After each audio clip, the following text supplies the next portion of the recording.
Et donc, ce soir, vous m'avez sollicité pour une intervention qui a pour titre Le rire est-il toujours bon? Et donc, il va être question du rire, du comique, de l'humour. Et, euh, et en vérité, le sujet est difficile parce que, précisément, on est censé être sympa et faire rire. Et alors, il faut surtout pas paraître pisse-vinaigre. Et cependant, sur la question du rire, je vais bien être obligé, alors non pas de pisser du vinaigre, je n'oserais pas, mais je vais bien être obligé quand même d'apporter un peu de nuance par rapport à ce que j'interprète, je ne suis pas le seul, comme une véritable dictature de rire que nous serions en train de subir, avec sans doute un certain nombre d'intérêts, mais aussi de violences sous-jacentes. J'ai la chance, ça ne m'arrive pas souvent, parlant aux associations des familles catholiques, de parler censément à des chrétiens et en tant que chrétien. En général, je suis amené, et c'est normal, à parler dans des milieux plus composites, et donc je parlerai plus prudemment en tant que chrétien à des chrétiens. Mais ce soir, sur ce sujet, je tiens à le faire. Parce que on imagine facilement le diable riant. C'est même une des images les plus classiques du démoniaque, que ce rire qui défigure le visage des hommes, le transforme en une grimace.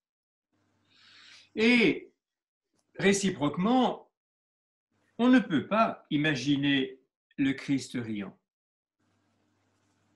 Le Christ est sérieux.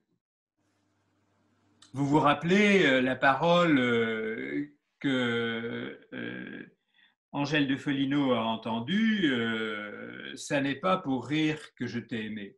Ça n'est pas pour rire que je t'ai aimé. Alors, dans une société où on est sommé de rire tout le temps, où normalement, par exemple, j'aurais dû commencer mon exposé par une petite blague, où le rire règne dans tous les milieux, l'université, l'église, le prétoire, des milieux où il n'avait rien à faire auparavant. Et maintenant, on le trouve absolument partout, et bien entendu, hélas, sur nos ondes. Et donc, je voudrais avec vous ce soir réfléchir sérieusement sur le rire et comprendre le plus possible de l'intérieur, avec le plus possible de délicatesse, cette idée qu'on n'imagine pas le Christ riant. Louis Buñuel, grand metteur en scène, immense metteur en scène, sacrilège, provocateur, impertinent, dans un de ses très beaux films qui s'appelle Nazarin, je vous invite à le voir si vous ne le connaissez pas, je ne sais pas prononcer l'espagnol, raconte l'histoire d'un jeune et ardent prêtre dans un village pauvre du Mexique qui se dévoue entièrement à son œuvre avec tous les problèmes que l'on imagine. Et à un moment, on voit ce jeune prêtre dans sa pauvre chambre en train de prier devant une image du Christ, une sorte de chromo espagnol à nos yeux de mauvais goût, mais qu'importe.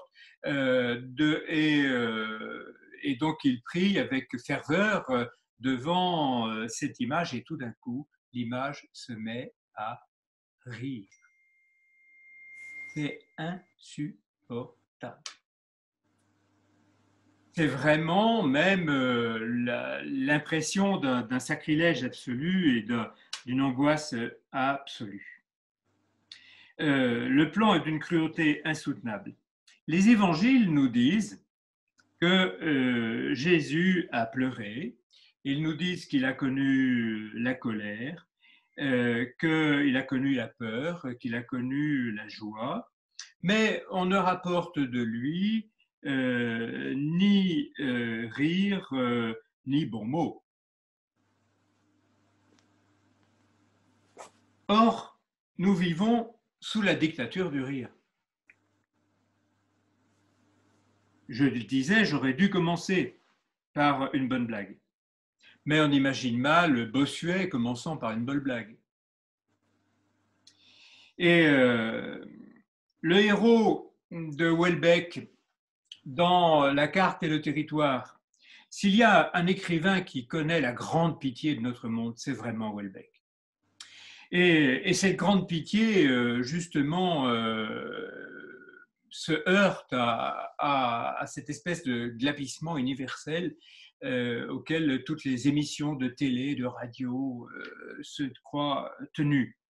Et alors, dans La carte et le territoire, Buñuel imagine que son héros, dans sa voiture, cherche un poste de radio pour voyager pendant la nuit, et il n'en peut plus de passer de poste en poste et à chaque fois d'entendre ces glapissements vulgaires, odieux, répugnants, enfin j'en passe.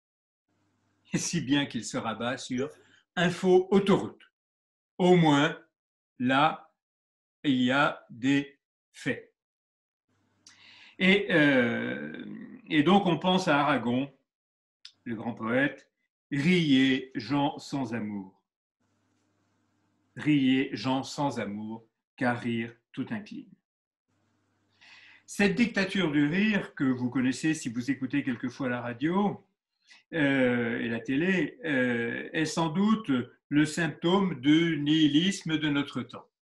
D'ailleurs, c'est le grand pape du nihilisme qui était Nietzsche qui évaluait un philosophe à sa capacité de rire. Mais on devine sans peine qu'il y a une tristesse dans le rire.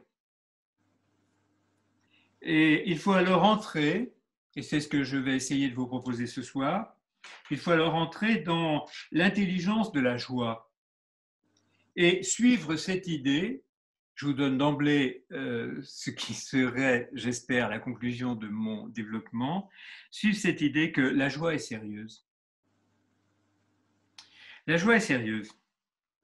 Et c'est à ce sérieux de la joie que nous introduit, puisque nous réfléchissons, et pas seulement dans un cadre familial, mais quand même à l'horizon de notre réflexion, il y a la vie familiale. Et c'est à ce sérieux de la joie que nous introduit la grâce extraordinaire de l'enfance. J'ai toujours été, toute ma vie, vous le disiez dans la petite présentation, j'ai toute ma vie enseigné avec passion. Et ce qui m'a toujours impressionné et ce qui m'a toujours convoqué à mon bureau, en quelque sorte, c'est l'extraordinaire sérieux de la jeunesse. Rien n'est plus important que de dire à un jeune que sa vie est sérieuse. Il y a trop de gens qui font passer ça pour une rigolade, alors qu'ils en bavent, alors qu'ils sont inquiets, alors qu'ils se demandent quel est le sens de tout ce qu'ils font, alors qu'ils ont une histoire à récapituler. Et on leur dit, allez, ça rigole, ça rigole. Et si j'ai eu la chance d'avoir tant d'étudiants et d'élèves qui ont été pour moi des rencontres, je pense que c'est parce que, à travers le professeur que j'étais, ils ont aperçu que leur vie était sérieuse. Et que c'était même le moment de décider. Et que quand on décide, ben, ça rigole pas. Voilà. Donc je terminerai par le rire de l'enfance. Mais avant d'arriver au rire de l'enfance, nous allons suivre un petit parcours pour bien nous entendre, qui nous fera passer du comique à l'ironie, à l'humour, pour finir par la jubilation. 4 modalités du rire, c'est le plan. 4 modalités du rire, le comique, l'ironie, l'humour, la jubilation. Si vous suivez ce dégradé, vous voyez qu'on y rit de moins en moins. Excusez-moi, monsieur, est-ce qu'il serait possible de nous remettre le diaporama parce qu'on ne l'a pas du tout? Qu'est-ce que le diaporama? Il m'a semblé qu'il y avait un diaporama qui allait accompagner votre conférence. Non, non, non. D'accord, il n'y a pas d'écrit du tout. Ok. Là, non, il n'y a pas d'écrit. Ah non, non, non, oulala. Merci de poser la question. Mais alors, je suis, même avec les moyens contemporains, extrêmement attaché au caractère éphémère de la parole. Et tout se passe dans une parole qui advient au moment où nous nous rencontrons. Alors, il est vrai que la rencontre est un peu abstraite, mais vraiment, j'ai pour je ne sais plus comment ça s'appelle, les résumés de ce qu'on est en train de dire sous forme de panneau. J'ai pour ça une détestation parfaite parce qu'une idée n'existe que dans son mouvement. Et si on réduit le raisonnement à quelques sentences, ben on ne pense pas. Alors, on va essayer de penser. Donc, je disais, je commencerai donc par l'analyse du comique, dont la caricature est un genre autour duquel il y a eu un débat sur lequel je n'épiloguerai pas, mais vous verrez que derrière mon propos, je pense à tous ces débats sur la caricature et la place du rire dans c'est pas quoi, dans l'information, ce qui n'est même pas l'information. La première observation qu'il faut faire, c'est que ce sont les mêmes choses qui font rire et qui font pleurer. On peut dire, c'est ce qu'a dit Goethe, que Molière est au plus haut point tragique, un avare qui tyrannise sa famille, un vieux barbon qui veut séduire une jeunette, un hypocrite qui manipule un entourage, et quelques crétins qui passent par là. C'est un monde pitoyable. Et cependant, ça nous fait rire, car c'est les mêmes choses qui font rire et qui font pleurer, dont le modèle est quelqu'un qui tombe. Rien n'est plus drôle que quelqu'un qui tombe. Et tout le ressort des comiques et tous les clowns commencent par tomber en arrivant dans l'arène. Et alors, comment se fait-il que ce soit les mêmes choses qui nous fassent rire et qui nous fassent pleurer? L'analyse en a été faite brillamment et c'est indépassé par Bergson dans son grand livre qui s'appelle Le Rire. Je vous le recommande, même si vous n'êtes pas bien habitué à des lectures de philosophie. Le Rire est un livre de Bergson qui se lit facilement et qui est vraiment plein de finesse, d'intelligence. Et donc, c'est Bergson qui nous dit, voilà, c'est les mêmes choses qui nous font rire et qui font pleurer, mais la condition, c'est que pour rire, il faut avoir déconnecté la sensibilité. Et donc, le rire suppose que la sensibilité soit suspendue et que nous soyons installés dans une position de spectateur, comme lorsque nous voyons quelqu'un se diriger vers une bouche d'égout ouverte. Ah, si nous sommes dans une position de spectateur, la facétie apparaît tout de suite. Il en va différemment si c'est notre père, notre ami, notre fils qui se dirige vers la bouche d'égout ouverte. Donc, le comique est essentiellement caractérisé par l'insensibilité. Voilà pourquoi le rire est une manière de cautériser les sensibilités. Et cette manie que nous avons de rire, contre laquelle j'ai déjà dit quelques mots, et rassurez-vous, je me répéterai, cette manie de rire est vraiment une stérilisation de nos cœurs. Parce que c'est ce que dit Rousseau, hein, le monde est une tragédie pour celui qui sent et une comédie pour celui qui est spectateur. Alors sans doute sommes-nous tous installés, d'ailleurs les écrans en sont un peu un témoignage, dans une position de spectateur. Possible. Et alors effectivement, de cette position de spectateur surplombante, ben, nous pouvons toujours rire.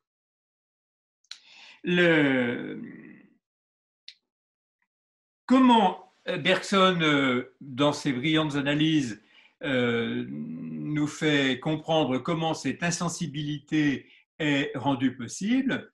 Vous connaissez la formule, et c'est une formule qui est passée dans toute la scolarité. Le comique, c'est du mécanique plaqué sur du vivant. La formule est de Bergson, elle est très pertinente. c'est du mécanique plaqué sur le vivant, car le mécanique, c'est précisément la possibilité pour le spectateur de s'insensibiliser. Alors, c'est à cela que contribue la pantomime, qui transforme le corps en un pantin articulé ou désarticulé, de telle sorte que la souffrance semble ne plus l'atteindre, même si sa position est pitoyable. C'est à cela que contribue la caricature, qui, dans un visage, tout à l'heure, j'évoquais le fait que le visage sont notroués vers l'infini. Oui, oui, oui, les visages sont notroués vers l'infini. Seulement, si on en souligne les plis, les boursouflures, les lourdeurs, les lassitudes, c'est un masque. Et la caricature ne traduit que des masques et à travers des stéréotypes. Alors pour le coup, le mot stéréotype est à la mode. S'il y a un monde où le stéréotype règne, c'est bel et bien la caricature, car précisément son but est d'obtenir cette mécanisation. Autre effet comique qui permet la mécanisation, encore plus simple à saisir, c'est celui de la répétition. Rien n'est plus drôle que de répéter ce que dit quelqu'un derrière lui. Ça fait rire tout le monde. Et pourquoi? Parce qu'au moment où je parle, je suis complètement présent à ce que je dis. Au moment où je parle, je suis en train d'être projeté vers ce que je vais dire. Je ne peux pas penser à ce que je dis pendant que je parle. Il faut que je sois déjà en avant de mon propre propos dans une espèce d'élan.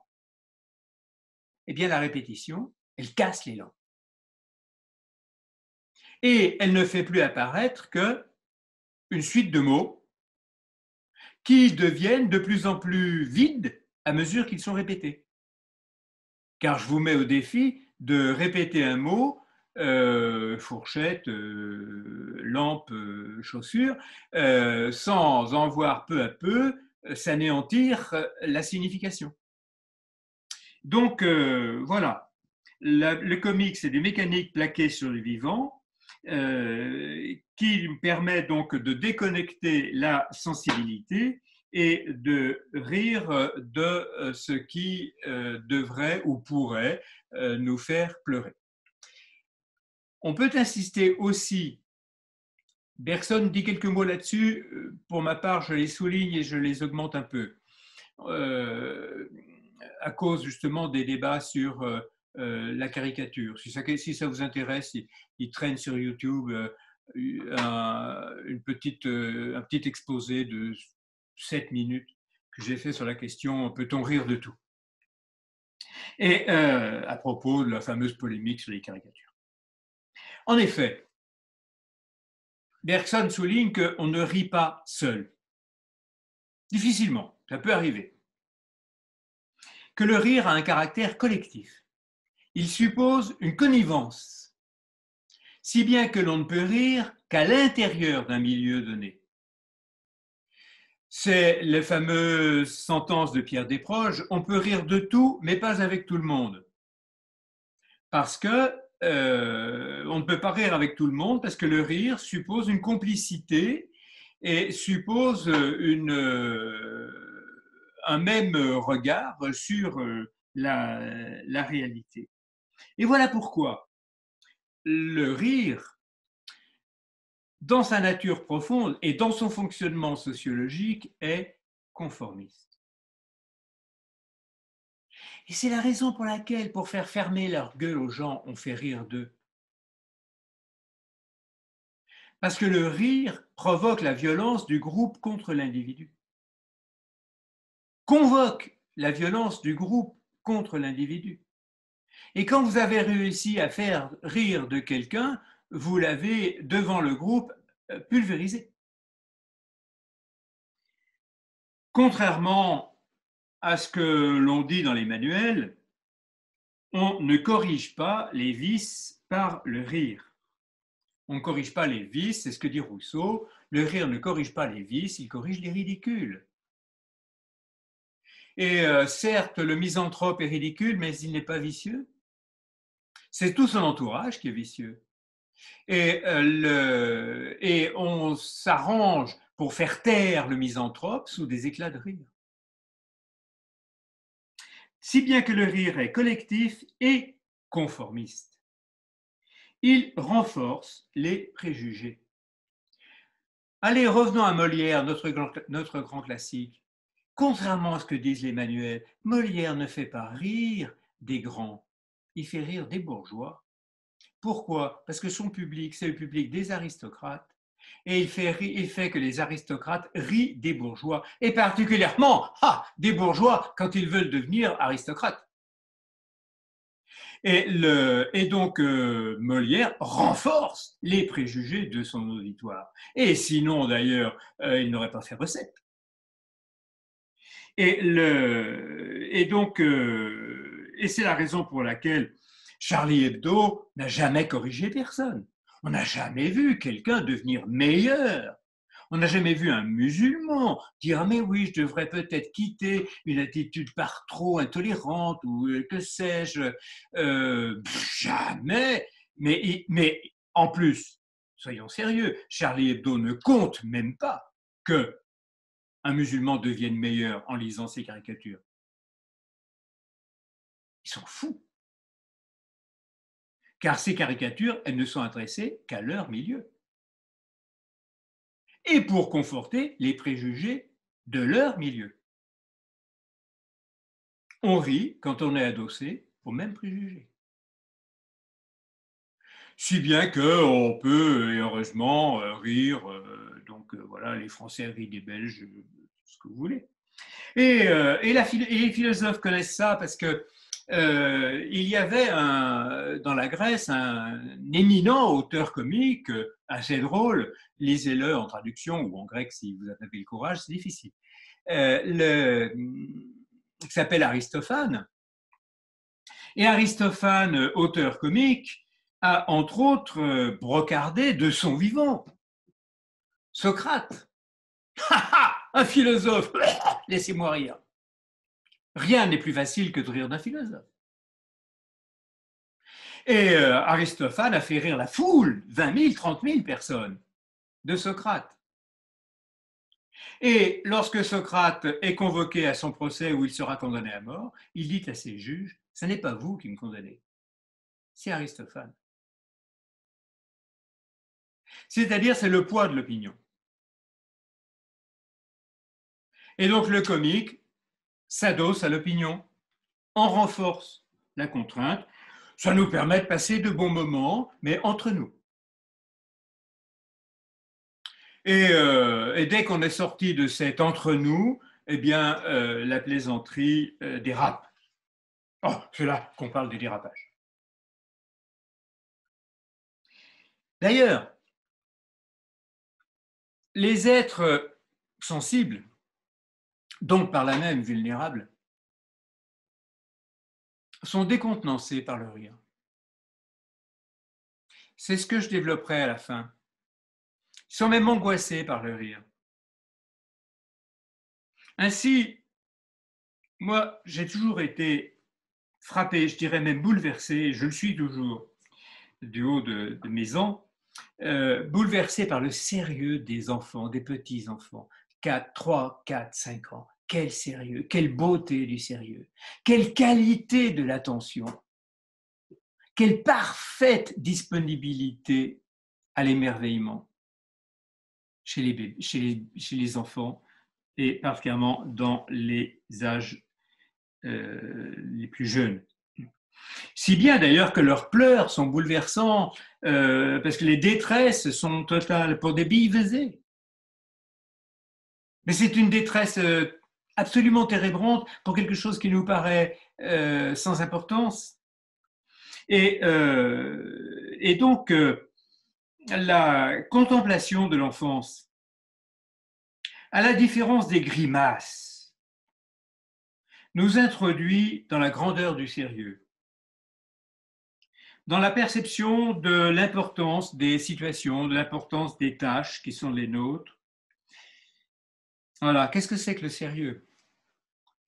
Eh bien, le sérieux, c'est... Alors, je vais ici suivre les pas de Kierkegaard, qui est un auteur qui a beaucoup pensé ces questions. Le sérieux, c'est la perception de l'importance de sa vie, la perception de l'importance des situations, des tâches qui sont les nôtres. Et au fond, tout le sérieux d'une vie, c'est de vivre sans contradiction. Qu'est-ce qui est comique? Ce qui est comique, c'est le prédicateur lubrique. C'est le caritatif qui pique dans la caisse. C'est le poète qui est goinfre. Et tout ce que vous voulez. C'est-à-dire, ce qui est comique, c'est la contradiction. Ce qui est sérieux, c'est la non-contradiction. La grande affaire d'un homme, c'est de vivre sans contradiction. Et je peux vous dire que les jeunes entendent cette parole avec reconnaissance. La grande affaire d'un homme, c'est de vivre sans contradiction. Alors qu'on peut exhiber ces contradictions et dire « Ah oui, je suis croyant, mais je me permets de galoper derrière les buissons, etc. » Oh, doucement, doucement. Le sérieux d'une vie, c'est « Tiens ta parole, reste fidèle, reste assidu à ce que tu essayes de faire. » Et donc Kierkegaard dit que le sérieux, puisque l'on rit de nos contradictions, ce qui nous fait rire, c'est nos contradictions, Kierkegaard dit que le sérieux, c'est le moment où l'on prend conscience de sa vie éternelle.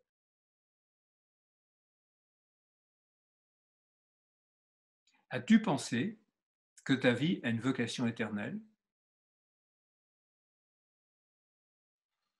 Il faut bien rire un peu. Mais quand même, c'est autre chose qu'un moment de ricanement dans un salon. Et donc voilà quel est le grand sérieux de la vie. Et c'est pour ça que je rappelais la parole du Christ à Angèle de Foligno, ça n'est pas pour rire que je t'ai aimé. J'aimerais être capable de dire ça à ma femme. Ce n'est pas pour rire que je t'aime. Bon, alors, comme on est fragile, comme on est relatif, ben on rigole. Mais cette rigolade est une concession à notre relativité. Il la faut, sinon la vie serait intenable. Mais c'est une concession à notre relativité. Alors voilà pourquoi, comme le sérieux est difficile à tenir, il est bon d'introduire là-dedans un peu de légèreté. Alors nous allons introduire un peu de légèreté. Et c'est cette légèreté, selon Kierkegaard, qu'introduit précisément l'ironie, qui tient justement au fait que le plein sérieux est intenable.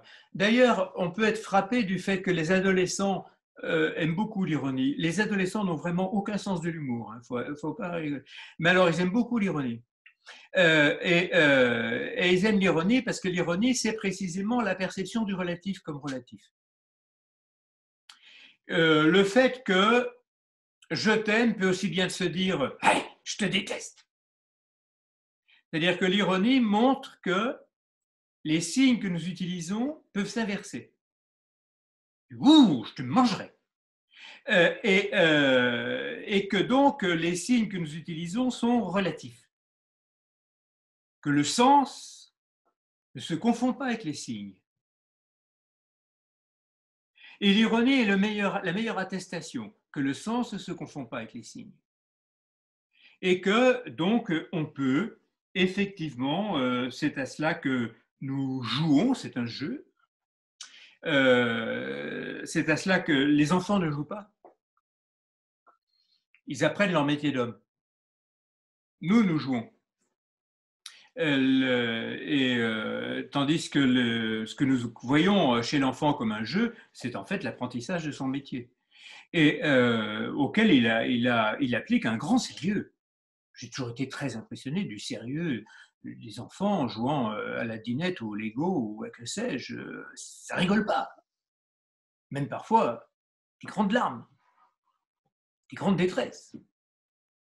Et voilà, donc nous qui avons plus de désenchantement, nous savons que les gestes sont relatifs, que les mots que nous utilisons ont beaucoup circulé, qu'ils peuvent recevoir d'autres sens et qu'il ne faut pas être attaché de manière fétichiste à la valeur des mots, à la valeur des signes. Et donc,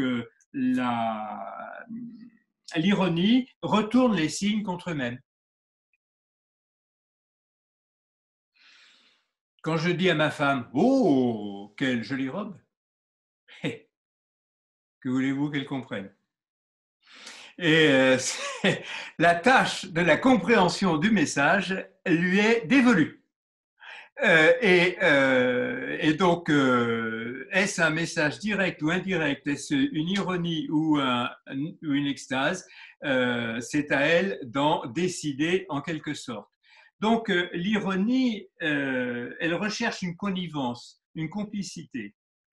Et en cela, elle montre un âge très important de l'humanité, de notre formation, de notre vie, qui est que oui, la vie est sérieuse, mais les signes que nous utilisons, eux, peuvent s'inverser.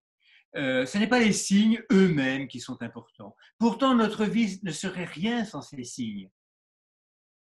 Mais le signe est relatif dans la mesure où il renvoie à quelque chose de plus essentiel que lui-même. Alors c'est pour ça que les jeunes amoureux, un peu intimidés d'être amoureux, ne sachant pas comment dire leur amour, commencent à se blaguer, à dire « bon, je te déteste ». Mais bon, il faut bien qu'à un moment, il y en ait un qui dise « je t'aime ». Parce que je t'aime, on ne peut pas le dire ironiquement. On peut le dire ironiquement pendant quelques temps, mais il y a un moment, il faut que ça s'arrête. Et donc, il y a un moment, il faut qu'on arrive à l'aveu.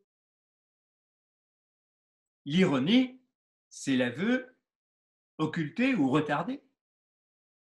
Mais si on comprend ce que j'ai dit à travers le sérieux de la vie, ce sérieux, il se manifeste dans un aveu, et nos vies sont fondées sur quelques aveux, sur quelques oui, quelques non.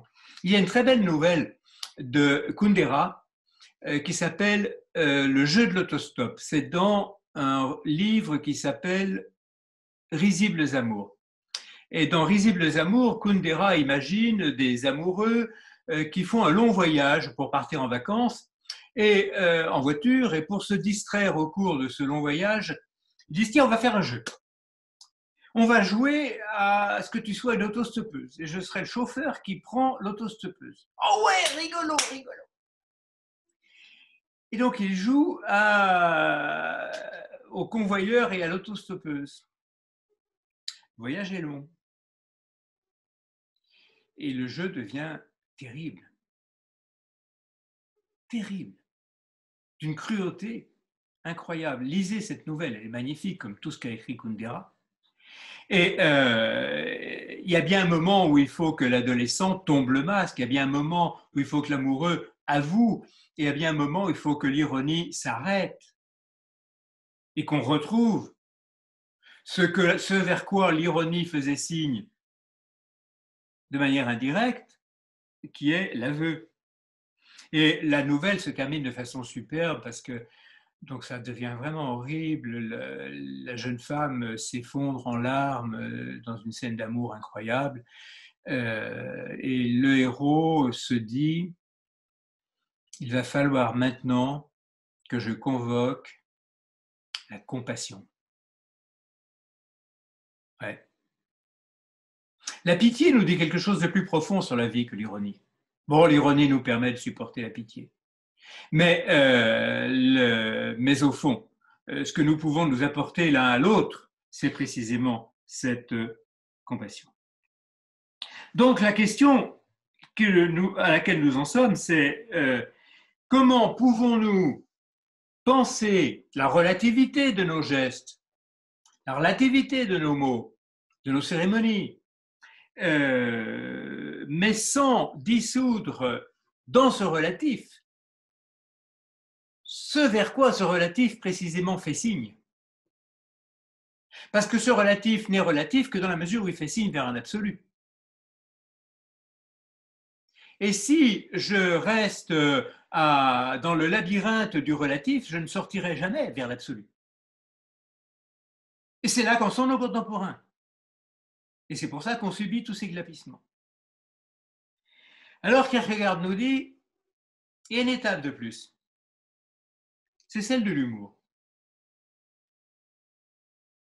L'humour, ça n'est pas le rire. L'humour ne fait pas rire. D'ailleurs, souvent, les gens qui font rire manquent d'humour. Ils se vexent très vite. Celui qui se vexe, il manque vraiment d'humour. Et donc, l'humour, c'est la perception du relatif, tout en faisant signe précisément vers cet absolu que le relatif indique en creux. L'humour, à la différence de l'ironie, l'ironie sollicite une complicité.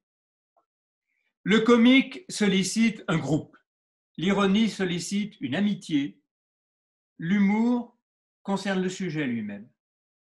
C'est-à-dire la distance qu'un sujet est capable de prendre ou pas par rapport à telle conviction, à tel engagement, à telle relation. Et donc, l'humour, c'est ce qui pose le relatif comme tel sans l'anéantir. C'est ce que dit Kierkegaard. Si bien que l'être doué d'humour se remarque à cette imperceptible distance qui assume le sérieux sans l'absolutiser.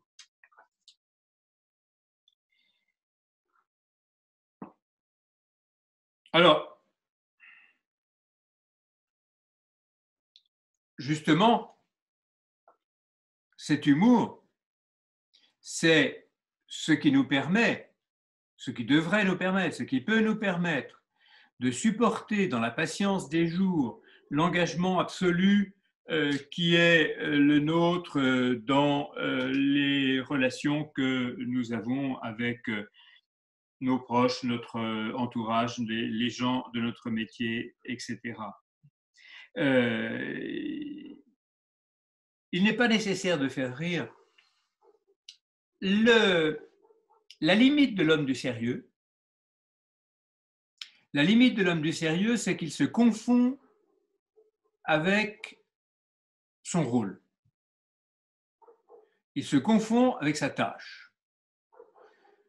J'avais une fois rencontré un inspecteur, qui sont des gens sérieux, les inspecteurs sont des gens sérieux, et qui m'avait dit Monsieur, je n'existe que par et pour la fonction que je représente. C'était admirable. C'était admirable, mais vraiment, parce que je n'étais pas de son clan, ça me faisait rire.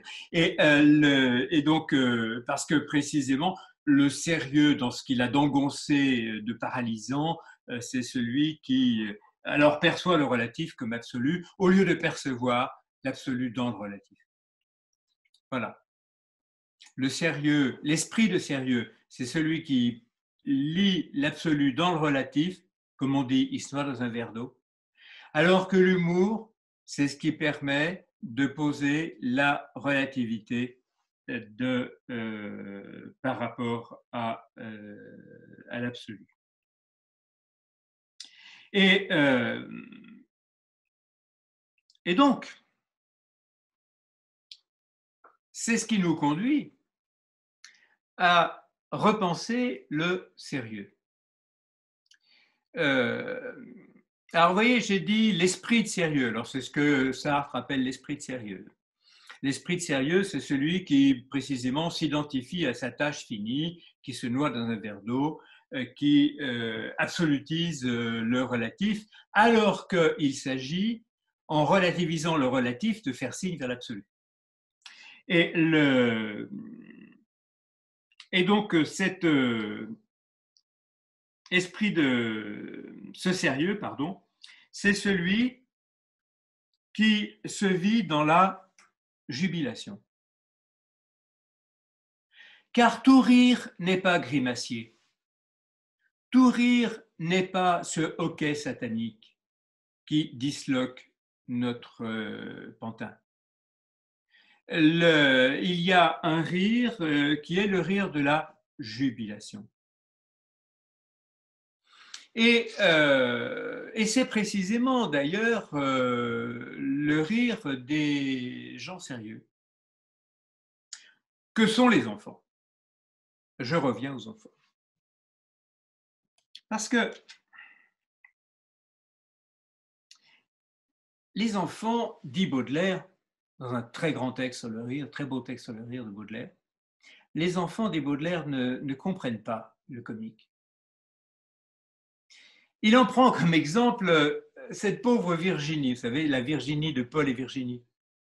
Donc celle qui vit dans l'innocence de la nature, la vie sans artifice, et donc le grand rêve à la Rousseau d'une vie proche de la nature et dans l'innocence. Et Baudelaire imagine Virginie à Paris. Et il imagine que Virginie, à Paris, tombe dans la devanture d'un libraire sur une caricature. Et Baudelaire nous dit, elle n'y comprend rien. Elle ne sait pas ce qu'elle voit. Elle ne comprend pas la caricature. Et si elle comprenait quelque chose, ça la ferait pleurer. Les enfants ne rient pas parce qu'ils ne voient pas le mal. Mais ils jubilent. Et parce qu'ils ne voient pas le mal. Et donc, et évidemment, alors dans la genèse d'une éducation, chacun a pu remarquer des étapes selon ses enfants, selon sa propre vie, selon les milieux dans lesquels il évolue, etc. Mais on voit bien le moment où l'enfant se met justement à rire de manière ironique, à rire de celui qui tombe. Et donc je disais, les évangiles ne nous disent pas que Jésus a ri. Et pour ma part, je suis bien persuadé que s'ils ne nous le disent pas, c'est parce qu'il n'a pas ri. Et s'il n'a pas ri, c'est parce que Jésus ne voit pas le mal. C'est ce que dit saint Thomas d'Aquin. Dieu ne voit pas le mal. Dieu ne voit pas le mal. Et alors, quand il nous voit grimacer nos révoltes, nos abjections et tout ça, il doit se demander, mais qu'est-ce qui leur prend? Et donc, Jésus sur la croix souffre comme un agneau, c'est pas moi qui l'ai dit, souffre comme un enfant, comme quelqu'un qui ne comprend pas radicalement ce qui lui arrive. Il ne comprend pas exactement comme l'enfant, hélas, l'actualité réactive la question, exactement comme l'enfant qui ne comprend pas la violence qu'il subit. Et la violence qu'il subit de la main même de celui qu'il aime. S'il est une figure de Christ, c'est l'enfant victime de violence, qui souffre de manière incompréhensible dans une détresse absolue par l'acte de celui qu'il aime le plus. Et donc, si Virginie ne rit pas devant une caricature, c'est parce qu'elle ne voit pas le mal. Et si le Christ ne rit pas, c'est parce qu'il ne voit pas le mal, car pour rire, il faut voir le mal. Et c'est pourquoi l'enfant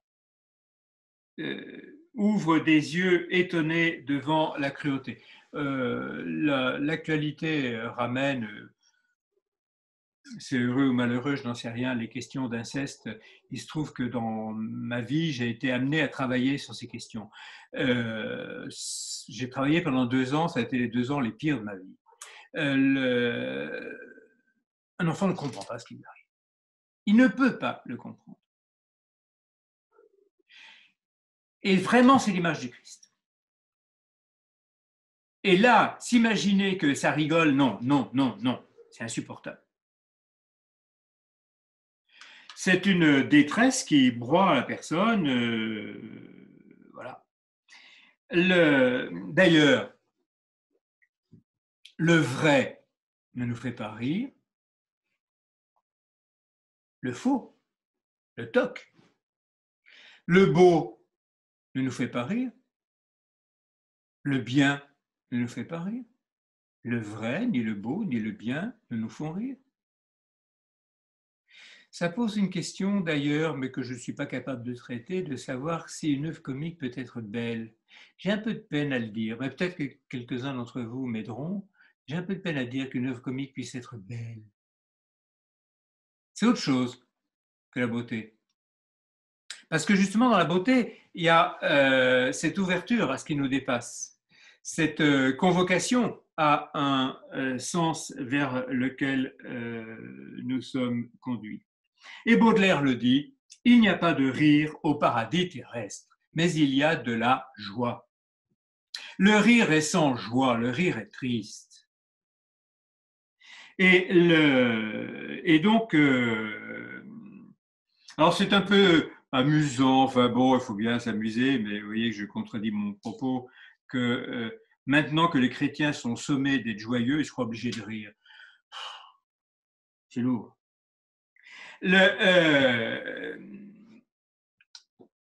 Qu'ils soient sommés d'être joyeux, ils y sont sommés par leur vocation et non pas par l'opinion publique. Et donc, voilà, au paradis terrestre, certes, il y a la joie, mais il n'y a pas le rire, il n'y a pas le comique. J'ai dans la cinémathèque familiale un film que nous aimons beaucoup regarder, qui nous fait beaucoup rire, des premiers pas d'une de nos enfants, une fille, et qui fait des premiers pas maladroits, elle titube. Et puis, de temps en temps, elle tombe de façon extraordinaire par terre. Et elle rit. Nous aussi. Vraiment, c'est très drôle. Mais nous ne rions pas de la même chose. Elle rit parce qu'elle marche. Je marche. Et la jubilation extraordinaire de l'enfant. Vous vous rappelez, chacun d'entre vous se rappelle, la jubilation extraordinaire d'un enfant qui fait ses premiers pas. Il jubile. Parce que ses premiers pas sont les premiers pas d'un homme libre, sont les premiers chemins vers la liberté. Et donc son rire est un rire de jubilation. Et il nous fait rigoler quand il tombe. Bon, c'est bon enfant, on le relève. Mais je pense qu'à travers un exemple aussi simplet, sans doute à critiquer, on peut comprendre la différence entre le rire de jubilation et le rire du comique. Et alors, et je terminerai par là, dans les évangiles, il y a un moment où on devine la jubilation de Jésus. C'est dans Saint-Luc, je n'ai pas noté, c'est au chapitre 12, je crois. Vous irez vérifier et ça vous donnera la joie de voir que je me suis trompé. J'aurais dû l'écrire.